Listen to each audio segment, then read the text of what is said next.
Now the another sum. An investor deposit rupees 100 every quarter in a bank account for 5 years at 24% per annum. Find out the amount which he gets at the end of 5th year. હવે ફોર્મ્યુલાના બધા Sam's આપણે calculate કરેલા છે. Now we are going to start the combinations of different sums, કે જેમાં આપણે find કરવાનું છે કે આ પર્ટિક્યુલર સમ છે એ કયો છે, કઈ ફોર્મ્યુલા એમાં આપણે અડોપ્ટ કરવાની છે. Again I am reading the whole sum. An investor deposit rupees 100 every quarter, એટલે એક ફિક્સ થઈ ગયું કે આપણે જે રેટ છે એને 4થી ડિવાઈડ કરશું અને નંબર ઓફ યર્સને 4 સાથે મલ્ટીપ્લાય કરશું. In a bank account for 5 years at 24% પર એનમ. હવે જે ઇન્વેસ્ટર છે એ 5 વર્ષ સુધી એવરી ક્વાર્ટરમાં ₹100 ઇન્વેસ્ટ કરે છે. એટલે એનું જે ઇન્વેસ્ટમેન્ટ છે એ સિંગલ ટાઈમનું નથી, એવરી ક્વાર્ટર એટલે દર 3 મહિને એ ₹100ને ઇન્વેસ્ટ કરે છે. So now this is the sum of annuity.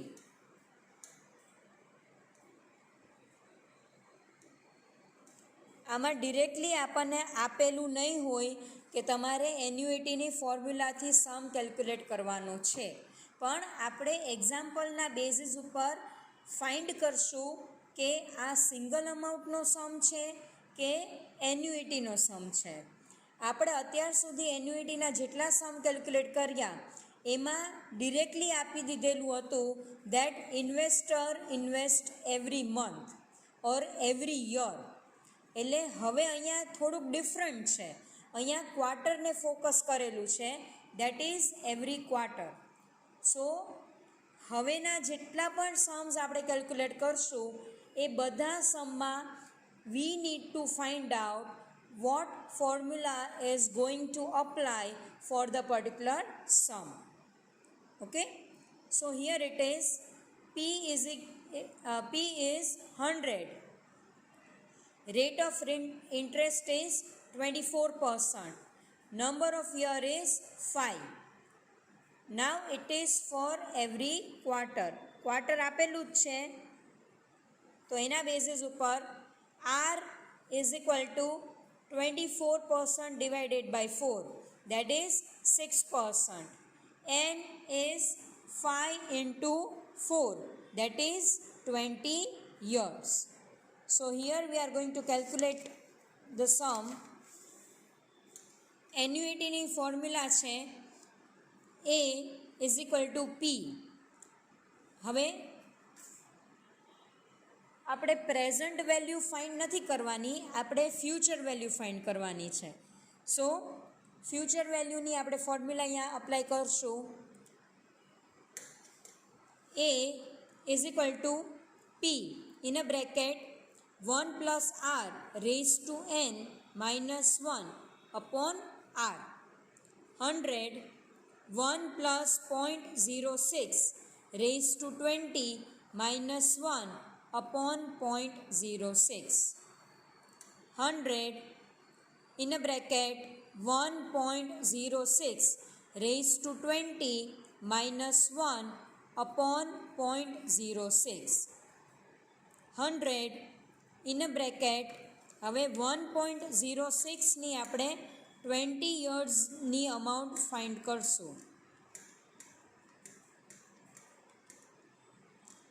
આ સેકન્ડ યરનું છે, so second, third, fourth, fifth, sixth, seventh, eighth, ninth, 10, 11, 12, 13, 14, 15, 16, 17, 18, 19. So here, 19 and 20. So the amount is 3.2071 minus 1 upon 0.06. 100 in a bracket 2.2071 upon 0.06. ને આમાંથી આપણે 1ને minus કરશું, answer આવે છે 2.207.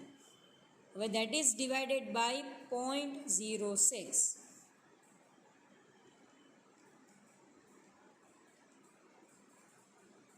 Answer is 36.78559.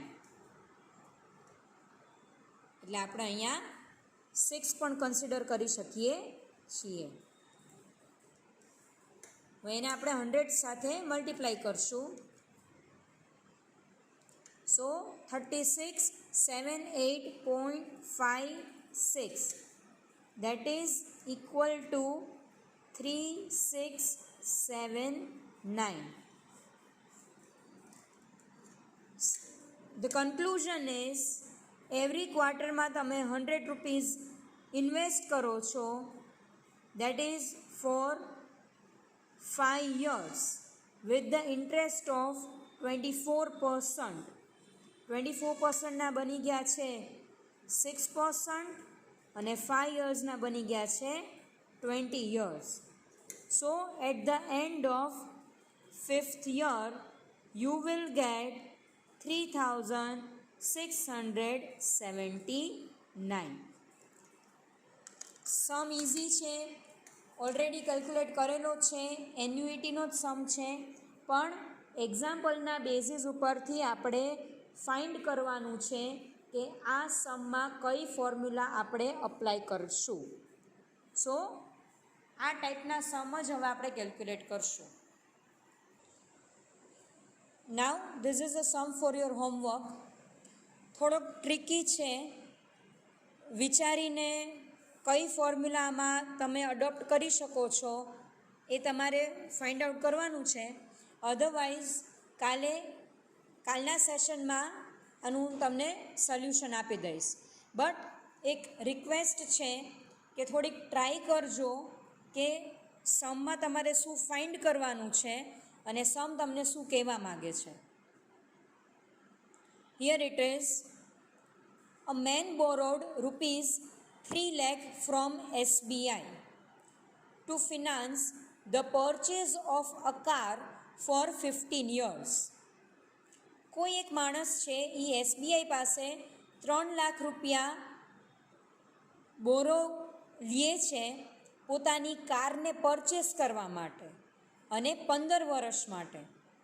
અઝ્યુમિંગ the rate of interest on such loan, એટલે loan માટે apply કરે છે car loan, and 12% per annum is the interest rate of that loan. Now find out the amount of installment. તમારે અહીંયા ઇન્સ્ટોલમેન્ટની amount find કરવાની છે કે જે કોઈ એક માણસે એસબીઆઈ પાસેથી કાર લોન માટે અપ્લાય કરેલું છે. 15 વર્ષની કાર લોન છે, 3 લાખ રૂપિયા એની ટોટલ અમાઉન્ટ છે અને રેટ ઓફ ઇન્ટરેસ્ટ છે 12%. એટલે here you are going two find out the amount of installment. બધું આપેલું છે. હવે તમારે થોડુંક વિચારવાનું છે કે કઈ ફોર્મ્યુલા અહીંયા અપ્લાય થશે and what you are suppose two find out. કદાચ ટ્રાય કરજો, ન થાય તો કાલે તમને વિથ સોલ્યુશન હું તમને સોલ્વ કરાવી દઈશ. બટ અગેન અ રિક્વેસ્ટ કે ફોર્મ્યુલા ઉપર ફોકસ કરો. કઈ ફોર્મ્યુલા કયા સમમાં શું કહેવા માગે છે એના બેઝિસ ઉપર જ ફોર્મ્યુલા તમારે અડોપ્ટ કરવાની છે. So this is the sum for your homework. I think the sums are clear in your mind. કોઈ પણ ડાઉટ હોય, કોઈ પણ ડિફિકલ્ટી હોય, then you all are free to ask me, then direct message me. So we can easily solve out your problems. Thank you so much. And this is the last video for today's sum.